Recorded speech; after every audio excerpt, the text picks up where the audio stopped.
Olá, tudo bem com você? Eu sou o professor João Cláudio Rufino, professor na Faculdade de Teologia e quero te dar as boas-vindas aqui neste canal que tem como intuito trazer para você aquilo que é realmente a mensagem que o texto bíblico está querendo trazer, direcionar. Você se quer conhecer o texto bíblico, você está no lugar certo. E antes da gente poder continuar, eu já quero dizer a cada um de vocês que eu estou muito feliz, gente, com tudo aquilo que eu tenho recebido de feedback da parte de vocês, tanto aqui no YouTube quanto também no meu Instagram ou no Facebook, onde as pessoas têm justamente falado do nosso canal, trazido aqui para nós aquilo que realmente esse canal tem ajudado na vida delas. Fico muito feliz. Então, já quero te pedir que deixe aqui o seu comentário, deixe aqui sua curtida, compartilhe esse vídeo para o máximo de pessoas que você puder e isso vai ajudar com que a gente consiga criar uma cultura bíblica e as pessoas possam realmente poder, de alguma forma, ter a sua vida iluminada pela Sagrada Escritura. O texto de hoje ele é muito especial. Está lá em Marcos, capítulo 7, versículo 14 ao 23. É um momento no qual Jesus está dando um ensinamento a respeito do puro e do impuro. Um debate muito presente no cristianismo primitivo, mas que também até os dias atuais é um tema fundamental. Então, vamos compreender esse texto que está dentro de um contexto mais amplo lá do capítulo 7 de Marcos, a partir já do versículo 1, onde nós temos Jesus trabalhando o tema da santidade, o que é santidade para ele. Ele faz uma acusação aos fariseus e escribas, chamando-os de hipócritas, e aí então nós entramos no versículo 14 até o 23, que é o texto de hoje, ok? Que diz justamente assim: E chamando de novo para si a multidão, disse-lhes: Ouvi-me todos e entendei. Nada há no exterior do homem que, penetrando nele, o possa tornar impuro. Mas o que sai do homem, isso é o que o torna impuro. Se alguém tem ouvido para ouvir, ouça. E quando, ao deixar a multidão, entrou numa casa, seus discípulos o interrogaram sobre a parábola.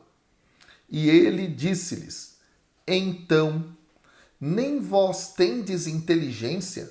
Não entendeis que tudo o que vem de fora entrando no homem não pode torná-lo impuro, porque nada disso entra no coração, mas no ventre e vai para a fossa? Assim ele declara puros todos os alimentos. Ele dizia: o que sai do homem, é isso que o torna impuro. Com efeito, é de dentro do coração dos homens que saem as intenções malignas, prostituições, roubos, assassinos, adultérios, ambições desmedidas, maldades, malícia, devassidão, inveja, difamação, arrogância e insensatez. Todas essas coisas más saem de dentro do homem e o torna impuro. Bom, nesse momento é muito interessante que nos versículos 14 ao 16, Jesus diz que a contaminação não tem nada a ver com o que se come, mas com o que se diz e também com aquilo que se faz. Esse ponto é muito importante. E aí, o versículo 14 tem o seu início dizendo que, chamando de novo para junto de si a multidão, porque Jesus ele estava no debate com escribas e fariseus, na perícope, não é? Desde lá do capítulo 7, versículo 1. Então, do 7, versículo 1 ao 13, Jesus está falando a eles. E aqui Jesus reúne toda a multidão e traz um ensinamento. Esse ensinamento é justamente iniciado da seguinte forma: ouvi-me todos e entendei. Aqui, esse ouvi-me todos e entendei é justamente uma expressão muito próxima àquela que Jesus utiliza dentro de Marcos em alguns momentos interessantes, como o capítulo 4, versículo 3, também no versículo 9, versículos 23 e 24, e o capítulo 9, versículo 7. Trata-se, nesse sentido, de uma convocação bastante solene aqui. E esse dado é bastante fundamental para nós, justamente porque o ouvir-me também nos lembra aquilo que é o Shema Israel. Ouça, Israel. E aí, Jesus parece estar evocando isso aqui e trazendo, portanto, uma interpretação da lei segundo aquilo que ele tem de projeto, aquilo que ele tem de revelação a respeito da nossa relação com Deus e com os irmãos. Então esse dado é muito interessante. E aí Jesus então traz aquilo que vai ser a lição de todo esse relato. Nada que há no interior do homem que, penetrando nele, o possa tornar impuro. Aqui ressalta-se a palavra nada. Esta palavra justamente vai marcar essa sentença, vai marcar esse aforismo, essa afirmação de Jesus. Ou seja, nada é nada. Então não há brecha aqui. Esse dado é muito interessante. E aí então Jesus continua a partir da construção de uma conjunção adversativa, utilizando justamente o mas. Mas o que sai do homem, isso é o que o torna impuro.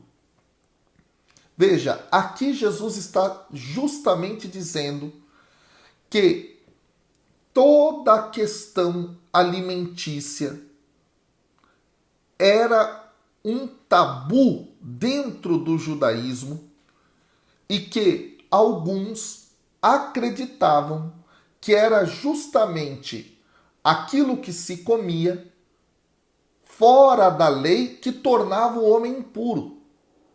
Jesus está dizendo nada disso, nada disso. O que torna o homem impuro é o que sai do seu coração. E aí, esta primeira parte do ensinamento vai ter o seu encerramento com o versículo 16, com uma sentença muito forte. Se alguém tem ouvido para ouvir, ouça. Lembra? Começou justamente chamando a atenção para que todos pudessem ouvir e termina agora justamente também com o verbo ouvir, com a palavra ouvido também aqui. Tá? Então Jesus quer que realmente eles entendam isso. Que a lei em relação aos alimentos, ela tem o seu valor, ela tem o seu papel, mas eles não podem confundir as coisas. Então nós entramos agora nos versículos 17 até o 23, que é justamente onde Jesus vai explicar esta mensagem. E aí, a primeira parte dessa explicação está nos versículos 17 até o 19. Jesus vai mostrar que a ingestão de alimentos supostamente impuros não causa contaminação. Ok? Esse dado é muito interessante. E o texto diz: e quando ao deixar a multidão entrou numa casa, aqui trata-se justamente de uma expressão que é um padrão familiar dentro do texto de Marcos, ou seja, Jesus que se retira para um local privado para fazer uma explicação aos seus discípulos de algo que ele tinha falado para o grande público. Isso vai acontecer no capítulo 4, versículos 10 a 12, capítulo 4, versículo 34, aqui no capítulo 7, versículo 17 ao 23, capítulo 10, versículo 10 a 12, capítulo 10, versículos 23 a 31, tá bom? Isso, então, é um padrão de Marcos. Então, eu quero que você imagine, Jesus estava diante da multidão falando com fariseus e escribas, ele agora falou a toda a multidão e agora ele explica a sua mensagem aos seus discípulos. E esses discípulos o interrogam a respeito da parábola. E aí Jesus, no versículo 18, traz assim: então, nem vós tendes inteligência? Então Jesus aqui, não é, justamente faz uma pergunta muito dura aos discípulos. Vocês não têm inteligência? Nem vocês entenderam?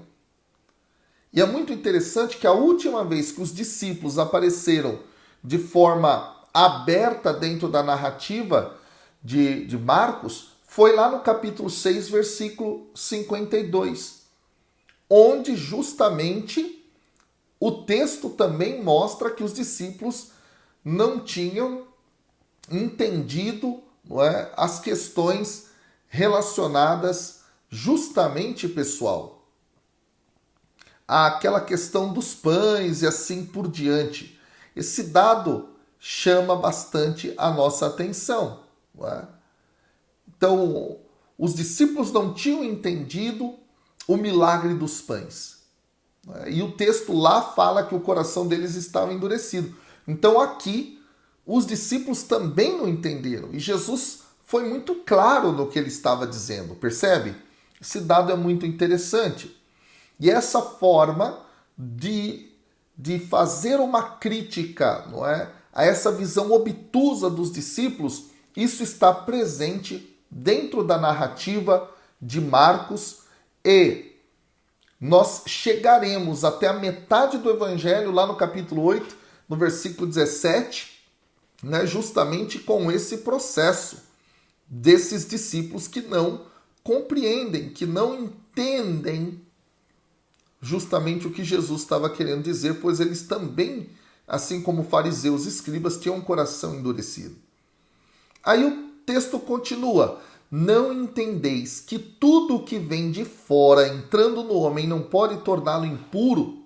Ou seja, há uma repetição aqui, basicamente idêntica àquilo que Jesus tinha dito para a multidão. Percebe? E aí então vem os versículos 19 até, ou melhor, os versículos 20 ao 23. Jesus então, ele repete basicamente tudo isso. Há uma passagem desse versículo 18 para o versículo 20, que é o versículo 19, onde existe uma carga de ironia que Jesus vai utilizar, tá? Que é justamente porque nada disso entra no coração do homem, mas no ventre vai para a fossa.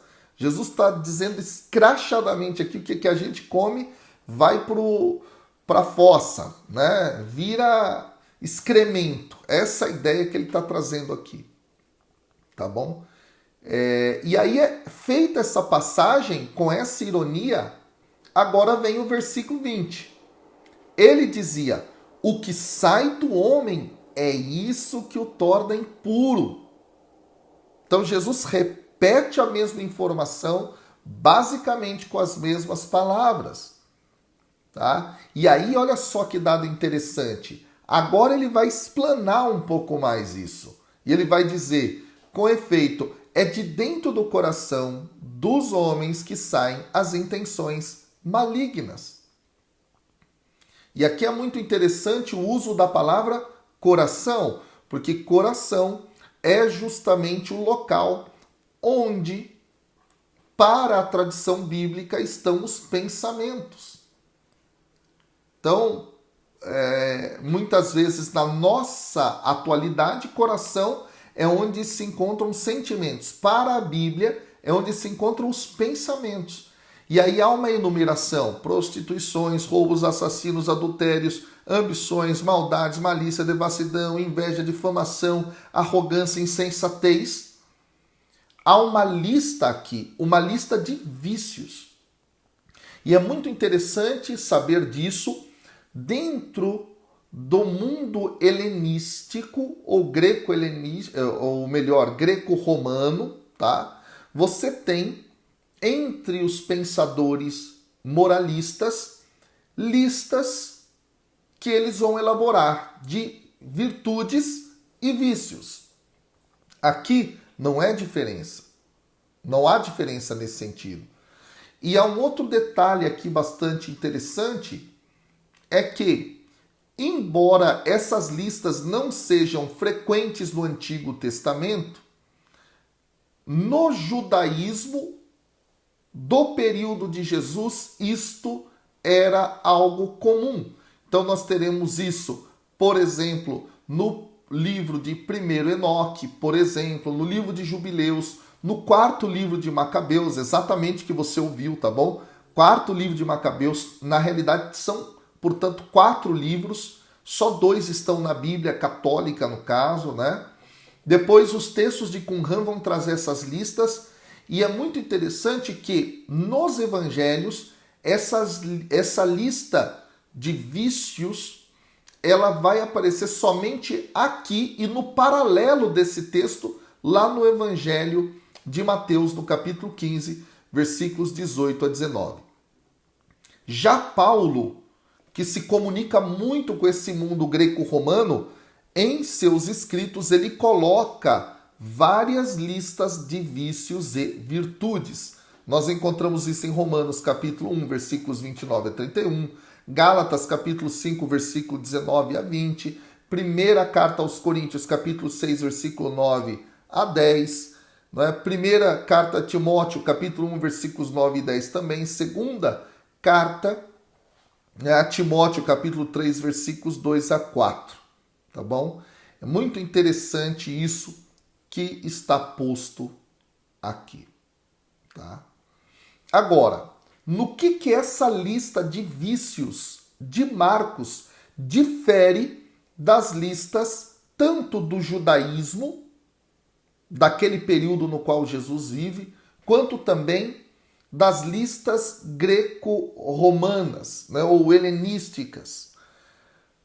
Justamente, pessoal, porque colocando aqui o nosso olhar de forma mais apurada, nós percebemos justamente que a lista em Marcos, ela dá uma ênfase, ela dá um colorido mais forte, tá bom? Em relação aos pecados que estão postos contra os irmãos. É muito interessante isso aqui. Então, maldades, malícia, devassidão, inveja, difamação focam muito mais o relacionamento que nós temos com outras pessoas do que o relacionamento que nós temos conosco mesmo ou com o próprio Deus. É muito interessante isso. E isso nos leva justamente ao contexto do texto. Jesus tinha falado contra a hipocrisia dos fariseus e escribas, que em nome de Deus e das suas tradições não viviam um relacionamento bom nem mesmo com seus pais, quando estes necessitavam de ajuda. E Jesus está agora falando para os seus discípulos, dizendo: ei, o mais importante é que vocês coloquem em prática, em ações concretas em relação aos seus irmãos, a vontade de Deus. Esse dado é espetacular. E aí o versículo 23 conclui: todas essas coisas más saem de dentro do homem e o torna impuro. Ou seja, o que torna o homem impuro é se deixar levar num relacionamento ruim, errado, num relacionamento, eu diria, violento em relação ao próximo. Isso, Jesus diz, é o que torna impuro o homem. E aí, eu quero deixar essa pergunta para você. Como é que você traduz de forma concreta o cristianismo, a vontade de Deus, em relação ao seu próximo? Porque não adianta seguirmos prescrições dentro das tradições religiosas que nós temos, se nós não vivermos o amor verdadeiramente em relação ao nosso próximo. Pensa nisso. Que Deus te abençoe e até amanhã. Ajuda a divulgar o vídeo. Deus abençoe. Valeu!